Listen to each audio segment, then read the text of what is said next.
A trembling hand touches a face. In a ruined cellar, a 21-year-old German girl freezes. Outside, the rumble of truck engines. The propaganda voice in her mind screams one word: animals. But when the cellar door opens, something impossible stands in the shaft of daylight. Spring 1945, Western Germany. The moment Nazi ideology collided with human reality. This is the story of how women taught to fear Black Americans as subhuman discovered they had been lied to about everything.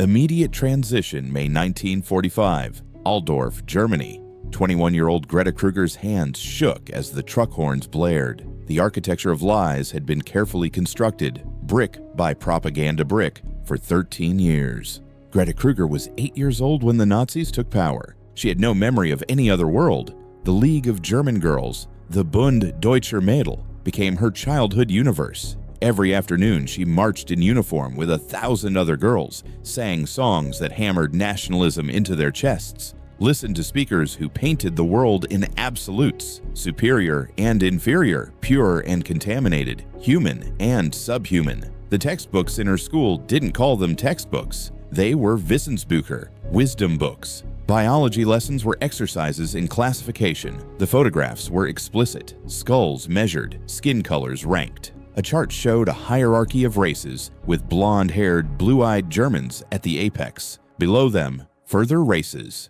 And at the bottom of the human ladder, separated even from Slavs and Roma by an almost unbridgeable distance, were Black Africans. The text beneath their images used a single word repeated throughout her education: Untermenschen, subhumans. She absorbed this not as propaganda, she absorbed it as fact, as science, as truth discovered, not invented. By age 12, the indoctrination had become so seamless that she no longer experienced it as indoctrination. It was simply how the world was. Her mother whispered worries about the war at night. Her father, a Wehrmacht officer, said nothing, which meant everything.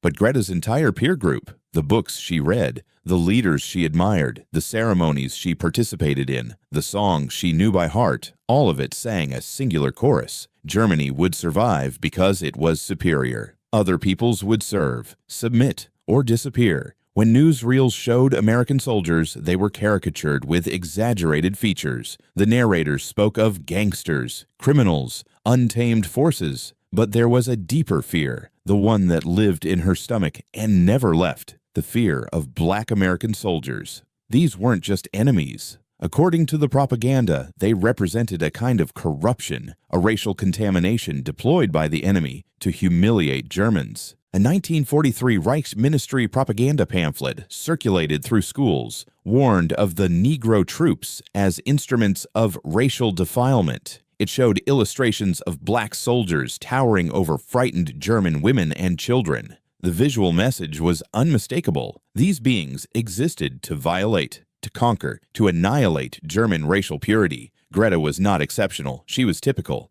And she believed everything she had been taught. When the Russians began advancing from the east in 1944 and the Allies pushed from the west, the propaganda intensified. Mothers grabbed their daughters and spoke in urgent whispers: "If the Americans come, especially the Neger Soldaten, hide. You understand? Hide. They are not like German soldiers. They are animals." The phrase repeated in 1,000 German homes. Animals. Not brutish. Not dangerous. Not even subhuman in some abstract ideological sense. Animals. The word was chosen with precision. Animals did not think, did not reason, did not feel remorse. They acted on instinct, on appetite, on base biological drive. By May 1945, when Greta was 21, this fear had calcified into something almost physical. It lived in her shoulders, in her jaw. April 1945 marked the beginning of the end. The American 761st Tank Battalion, the Black Panthers, had fought across France and Belgium through the brutal winter of 1944-1945. They had earned commendations, though many remained unrecognized by the White Army hierarchy. Each tank they commanded, each town they liberated from Nazi occupation, each comrade they lost, all of it was filtered through a peculiar inversion of the war's meaning. They fought against a regime built on racial hierarchy while serving in an army that enforced racial segregation. In early April 1945, units like the 405th Infantry Division, almost entirely black soldiers, carefully separated from white units by War Department policy, crossed into Germany proper. They knew what awaited them. White American soldiers had already begun enforcing Jim Crow segregation in European towns, creating colored-only and whites-only sections of cafes and dance halls. Some black soldiers had even been lynched by their own officers for talking to German women. The Army's official policy was clear. There would be no fraternization. Marriage between American soldiers and German women was strictly forbidden, and the punishment fell most heavily on black men. One chaplain in an Army unit, Major Thomas Anderson, later recalled the bitter irony. "We were told we fought a race war in the West while practicing the same racial doctrines we fought against. But in the spring of 1945, the formal war was collapsing. German defenses had disintegrated. The Wehrmacht, once invincible, was scattering into chaos. Some soldiers continued fighting with desperate intensity. Others threw down their weapons and simply ceased to exist as soldiers. Entire towns surrendered without a shot." This is the context in which Greta Kruger heard the truck engines. Her mother had insisted they go into the cellar of their neighbor's building. It was sturdy, reinforced during the earlier bombing campaigns. 3 families huddled in the darkness: mothers, children, an elderly woman. No men. The men were either dead on the Eastern Front or hidden somewhere in the ruins of the town. The sound grew louder, not bombing. Something heavier. The earth itself seemed to vibrate. Greta's younger brother, who was 13, whispered, "They're here!" Her mother gripped her arm with a force that transmitted not just fear, but a kind of animal urgency. "You stay down. You understand me. You do not look. You do not go up. If they come down here—" She didn't finish the sentence. She didn't need to. The fear had a name. It had been named every day of Greta's adolescence. The truck stopped. Boots hit cobblestones. Orders in English, incomprehensible and therefore terrifying. The cellar window, small, set high in the wall, allowed a shaft of spring sunlight and shadows. Shadows of soldiers. Greta heard her mother's breathing change, become shallow. Then, a sound Greta would never forget, would carry for the rest of her life. A voice called down in German, broken and careful. "Guten Tag, ist hier jemand? Wir bringen Wasser. Essen. Braucht ihr Hilfe?" "Good day. Is anyone here? We bring water. Food. Do you need help?"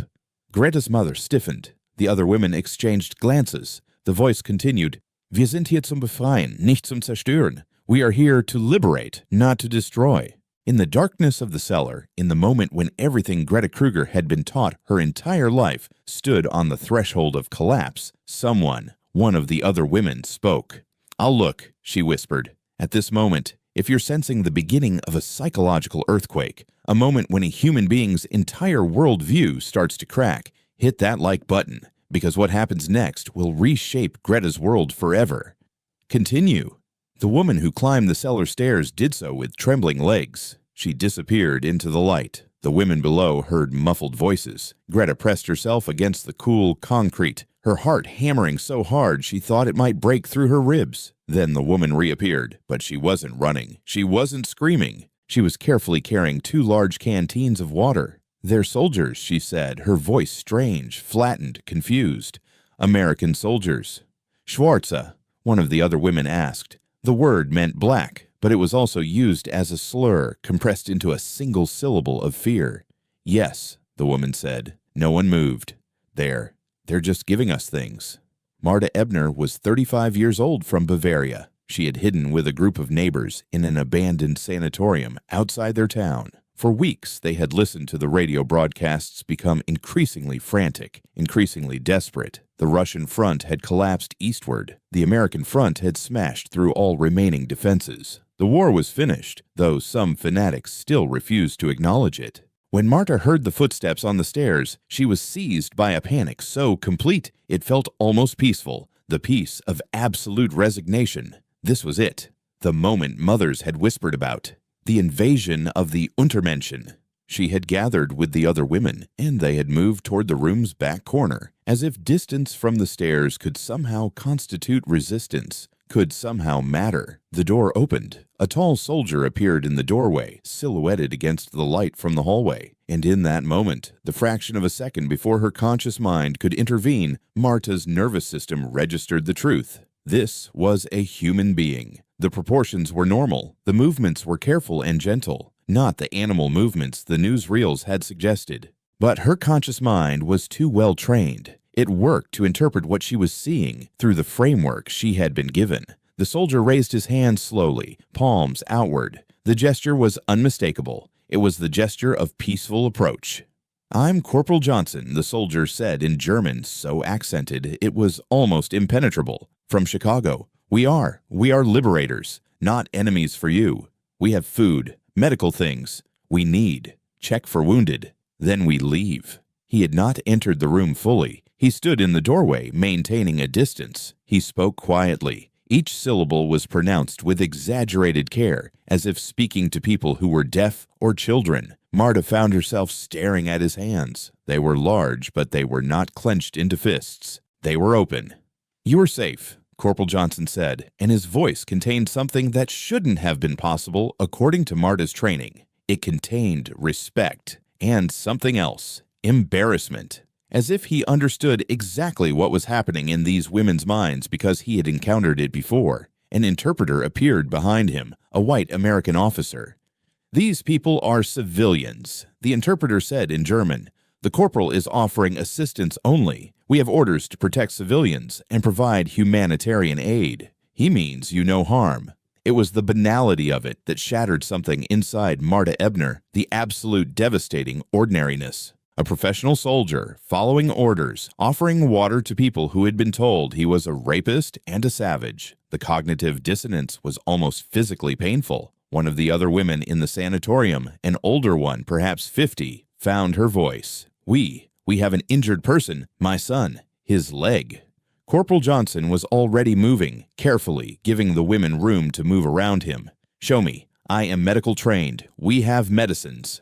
As he followed the woman deeper into the sanatorium, Marta heard him say something that no animal could say, that no Untermensch could articulate. "I know you are frightened, but I give my word, an American soldier's word. You are under protection now." In Stuttgart, a completely different kind of encounter was unfolding. Gelda Schultz was 30 years old. She was a translator. Before the war, she had studied French and English at university, a rare achievement for a German woman and one that had required exceptional intellect and stubborn determination against the regime's explicit discouragement of female higher education. When the city fell to American forces in late April 1945, she made a choice that would reshape her life. She volunteered to work for the occupation authorities. Her reasons were practical. Translators were needed, and translation work meant food, which meant survival. Her commanding officer was Lieutenant Aaron Wilson, a lawyer from New York. He was educated, precise, and methodical. He possessed the kinds of qualities that Nazi indoctrination had insisted black people were neurologically incapable of: abstract reasoning, legal sophistication, disciplined speech. Gelda's first week of working with Lieutenant Wilson was a cascading series of small shocks. He never raised his voice. He listened to her translations without interrupting, corrected her gently when she was imprecise, asked her for her opinions about German civilian needs and how to address them.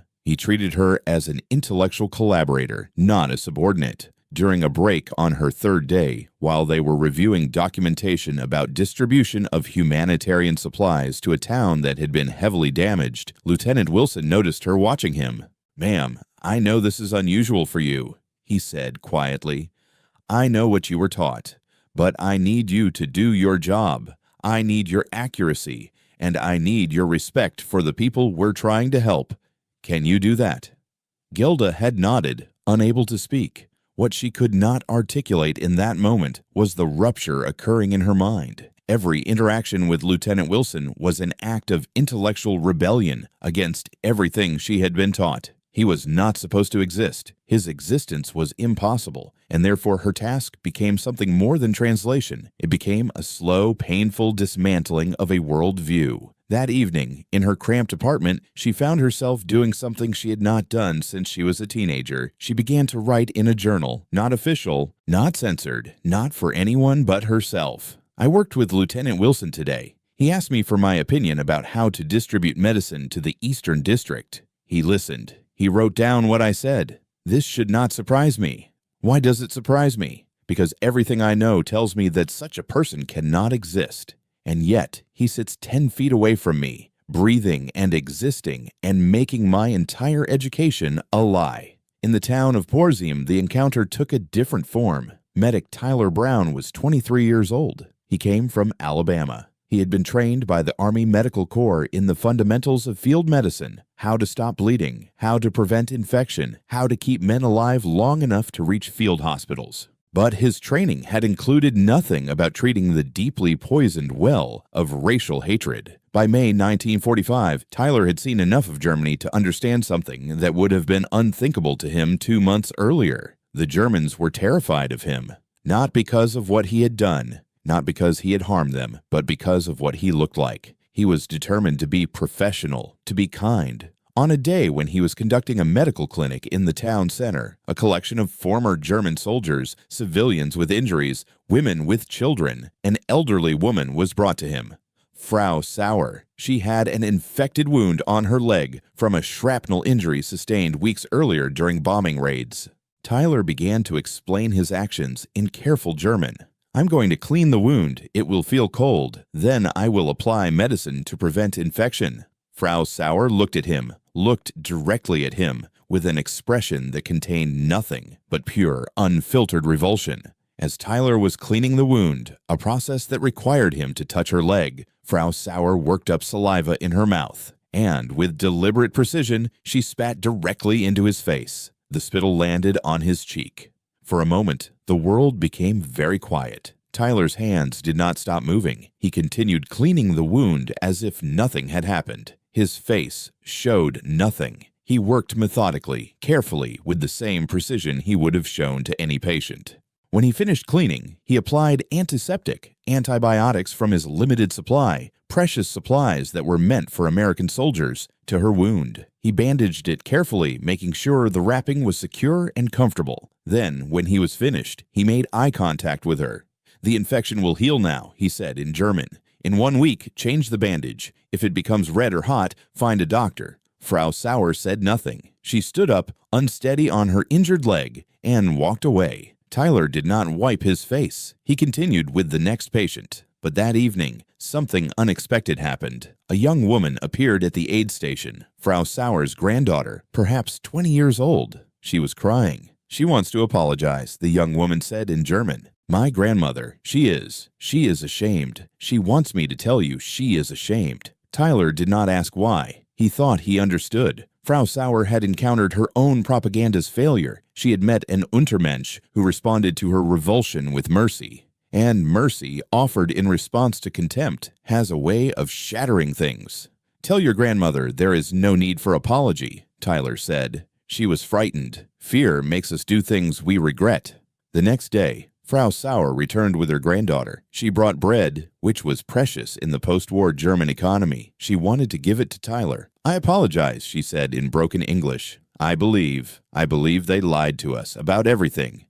When Frau Sower's granddaughter was interviewed decades later in 1995, she recalled, my grandmother cried for 3 days straight, not angry crying, grieving crying. She kept saying she had spent her whole life believing lies, that she had taught her children lies, that she had been ashamed of her own beliefs. But she also said that the American medic's kindness, his choice to be kind to her when she had been cruel to him, that was the moment she understood that humanity was not divided by race, that it was not even divided by nations, that a black American soldier from Alabama was more of a person than the ideology she had worshipped for 13 years. The encounters multiplied. As American occupation forces settled into German towns and villages, the encounters between German civilians, particularly women, and black American soldiers became routine, normalized, almost banal. Greta Kruger, the girl from Altdorf who had been terrified in the cellar, spent increasingly more time speaking with the sergeant who had brought her water and food on that first day in May. His name was Marcus Washington, and he was from Detroit.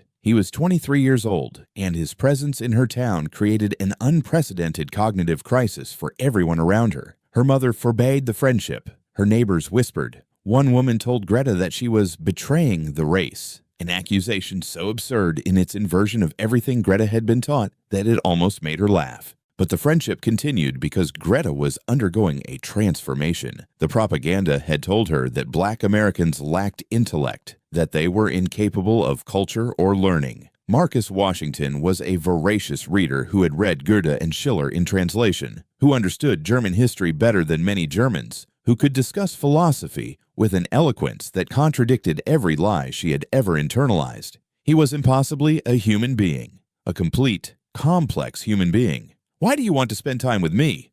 Greta asked him once, months after the liberation. "You know what we were taught about your people. You know the propaganda." Marcus smiled sadly. "I know. We had propaganda too. Told us you were Nazis. Told us to hate you. Told us you were less than." He paused. "But I learned a long time ago that propaganda is just fear wearing a uniform. The moment you look a person in the face, the moment you listen to them, the propaganda dissolves." By the time marriage was legally permitted between American soldiers and German women in December 1946, after a bureaucratic struggle that left bitter tastes on both sides, Greta had already begun the process of remaking her consciousness. She married Marcus Washington in 1948. Her family disowned her. Neighbors called her a traitor to her race, a betrayer of German blood, a collaborator with the enemy. But she had also written a letter to her sister that would become important historical testimony. "I would rather be a traitor to wicked lies than a faithful servant to evil truth. I have spent my whole life believing what I was told. I have finally begun learning how to think for myself." Marta Ebner's trajectory was different but parallel. After Corporal Johnson had treated her son's infected leg, saving it from amputation through careful medical attention, the sanatorium group was cared for by American soldiers. The fear that had consumed Marta was gradually replaced by something more complex, recognition of a contradiction so fundamental that it threatened everything. She had been taught that Black Americans were the opposite of everything German culture valued. She had been shown films depicting them as violent, sexually uncontrolled, intellectually primitive. And yet, in the reality of occupation, she encountered Black soldiers who were disciplined, respectful, and often more refined in their bearing than many white American soldiers. In the autumn of 1945, Marta began working as a cleaner at an American officers' club. Here, in this strange new Germany where the war was over and the occupation was normalizing, she observed something remarkable: the dynamic between Black and white American officers. The Black officers were treated with barely concealed contempt by many of the white officers. They ate at segregated tables. They were given lower rank assignments despite their education and experience, and yet they maintained a dignity that the segregation was meant to undermine. Marta understood in a way that bypassed intellectual analysis that the American army was continuing a war that Nazi Germany had lost, a war against human dignity based on race. The recognition was not comforting. It was terrifying. Gelda Schultz underwent the transformation that would reshape her entire understanding of morality. Working closely with Lieutenant Wilson, she began to see patterns in how the American occupation was functioning. The lieutenant was methodically distributing humanitarian aid, prioritizing the most vulnerable populations: children, the elderly, the displaced. His work was driven by a principle that contradicted Nazi ideology absolutely: the value of all human beings regardless of their background. Gelda asked him one day, "Lieutenant Wilson, you know what Germany did. You know about the camps, about the murders, about everything. How can you treat us with such?" She couldn't find the word. "Respect," he offered quietly. "Because if I don't treat you with respect, I become what you thought I was. Because if I respond to hatred with hatred, then the cycle never breaks. Someone has to break the cycle. Might as well be me." By 1947, Gelda had made her own choice. She began teaching German youth, not the Hitler Youth anymore, but a new generation of German students trying to understand what had happened to their nation. She taught them about the history of racism, the history of propaganda, the history of how ideologies dehumanize entire groups of people to justify cruelty. She never married Marcus Washington or any other American soldier, but she never left Germany either. She remained there for the rest of her life, working to undo the damage that her generation's education had caused, working to ensure that what had been normalized in the Third Reich would never again be normalized in any German institution. The psychological journey of these women followed a recognizable pattern, though each woman experienced it uniquely. First came the shock. The disconnect between expectation and reality so profound that the mind could barely process it. Then came shame, the shame of realizing that everything you had believed, everything you had been taught to believe, was a constructed lie. The shame of recognizing that you had internalized that lie, had believed it sincerely, had perhaps passed it on to younger people. Then came anger, at first directed at those who had lied to you, but sometimes redirected at yourself for having believed. And finally, for some women, came a kind of reconstruction, not a return to innocence, but an acquisition of a new kind of knowledge, the knowledge that humanity could not be divided into racial hierarchies, that propaganda worked by simplifying complexity into hatred, that the only antidote to propaganda was contact, conversation, and the patient recognition of the other person's full humanity. If you're understanding now why these women cried, why they had to cry, because everything they had been taught had been proven false by the simple presence of a human being who contradicted every line of their indoctrination.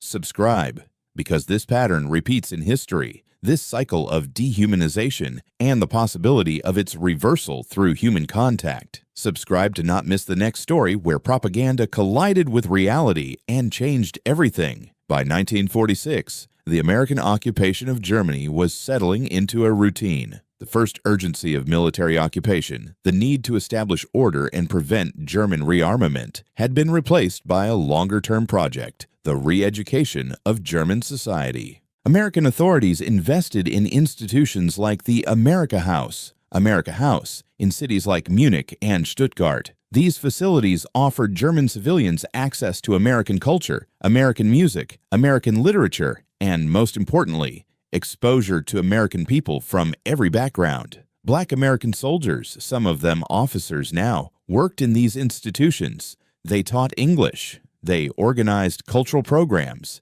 They participated in the slow, incremental process of undoing the racial indoctrination that 13 years of Nazi rule had cemented into German consciousness. Greta Kruger, by then married to Marcus Washington and working to establish a life with him in post-war Germany, began to participate in some of these programs. She told other German women her story, not as an accusation, not as a confession, but as a testimony to the power of direct encounter to overturn deeply ingrained prejudices. We were not born believing these things, she would tell groups of young German women who had grown up under Nazi rule. We were taught to believe them every day, in school, in the Hitler Youth, in our families. The regime was very systematic about it. It did not happen accidentally, and therefore it can be undone. Not quickly, not easily, but it can be undone by recognition, by seeing the other person, by listening to them. The young women in these audiences often wept. They recognized themselves in her story, not necessarily because they had been as deeply indoctrinated as the older generation, but because they understood the fragility of the belief systems they had been taught. In 1948, the Marshall Plan began to reshape the German economy. American investment in German reconstruction sent a message that Germany would not be punished indefinitely, that Germany could be reintegrated into a community of nations, that Nazism was not the inevitable culmination of German history, but a detour. A terrible, murderous detour, but still a detour from which the nation could recover. Black American soldiers were present throughout this process. They served as MPs, military police, maintaining order. They worked in supply and logistics. Some of them, like Corporal Johnson, worked in medical facilities or humanitarian organizations, and they lived in German towns. They ate in German restaurants. They attended German churches. They slowly, incrementally rewrote the narrative of what a Black American actually was, not through grand gestures or formal proclamations, but through the simple fact of their existence as professional, disciplined, educated, kind human beings. By 1952, when the American occupation formally ended in much of Germany, thousands of German women had married American soldiers. The exact numbers are debated by historians. Estimates range from 3,000 to 15,000, though the number was significantly lower for interracial marriages because of the multiple levels of racism Black soldiers faced from white officers, German society, and their own families back in America. But the number, whatever it was, represented something unprecedented. A generation of German children born of both American and German heritage, mixed families, physical evidence that the racial boundaries the Nazi regime had tried to enforce with such systematic brutality were permeable, artificial, ultimately meaningless. Greta's children, she and Marcus had 3, grew up bilingual, bicultural. They represented a kind of living refutation of Nazi ideology. But perhaps more importantly than the statistics and the families that formed was the psychological shift that had occurred in the women who had experienced these encounters. Marta Ebner never published a memoir. She lived quietly in Bavaria, worked in various administrative positions, raised her family. But in conversations recorded in the 1980s by oral historians, she reflected on the liberation. The American soldiers destroyed us and rebuilt us, not by force, not by rhetoric, by presence, by treating us with dignity when we expected contempt, by offering help when we expected cruelty, by being human when we had been taught they were animals. That contradiction, that impossible contradiction, was the beginning of becoming German again, not as a Nazi, but as a person who could admit to having been lied to and who could do the work of building something new. Gelda Schultz, the translator, became an educator in the post-war German education system. She was involved in the creation of curricula that taught about Nazi crimes and the dangers of totalitarianism. In the 1970s, when asked by an interviewer what the most important moment of her life had been, she said, "When Lieutenant Wilson asked me if I could do my job with accuracy and respect, because in that moment, he gave me the choice to be a different kind of person than the regime had made me. He assumed I could change. He trusted that. That trust was revolutionary." What is perhaps most remarkable about this story is not that it happened, but that it is so often forgotten. The triumph of democracy over Nazism in Europe is typically narrated as a military victory. Eisenhower's leadership, the D-Day invasion, the liberation of the camps, the unconditional surrender of Germany. All of these things are true, but there is another narrative, a quieter one, less obvious but no less important, about the psychological liberation of a nation, about how individuals, through patient human contact, undid the work of 13 years of systematic indoctrination. It is difficult to overstate how counterintuitive this liberation was. German women had been taught that Black Americans were animals, and what they discovered was that those animals were often more human, more disciplined, more compassionate than the regime that had taught them to fear them. German citizens had internalized the Nazi claim that race determined everything: intelligence, morality, capacity for civilization. And what they discovered was that race determined almost nothing, that culture, education, and individual character mattered incomparably more. The regime had tried to teach them that hierarchy was natural, and what they discovered was that hierarchy was constructed, that propaganda required maintenance, constant messaging, constant reinforcement, but that once contact was made, once the other person became undeniably human, the propaganda became indefensible. In the years after the occupation ended, Germany went through a traumatic process of confronting its Nazi past. This process included both official denazification procedures and a more intimate psychological work of recognizing complicity and internalized hatred. The women who had encountered Black American soldiers in 1945 became, whether they intended to or not, witnesses to the possibility of psychological transformation. They carried forward a knowledge that propaganda could be undone, that people were capable of changing their fundamental beliefs when faced with contradictory evidence. This knowledge became particularly important in the 1960s and 1970s, when Germany underwent another reckoning, when the generation born during the Nazi era began asking their parents and grandparents uncomfortable questions about what they had known, when they had known it, and why they had believed what they had believed. The women who had stood in cellars terrified of Black Americans, who had spat on medics offering medical care, who had absorbed the ideology of racial hierarchy so completely it seemed to be biology rather than belief. These women had the opportunity to tell a different story, to say, "I was wrong, I was lied to, but I can change." Greta Kruger died in 1998 in Stuttgart, Germany. She had lived to see the fall of the Berlin Wall. She had lived to see Germany reunified. She had lived to see her grandchildren grow up in a nation that had however imperfectly, learned to confront its past. In an interview conducted in 1995, 3 years before her death, she reflected on her life.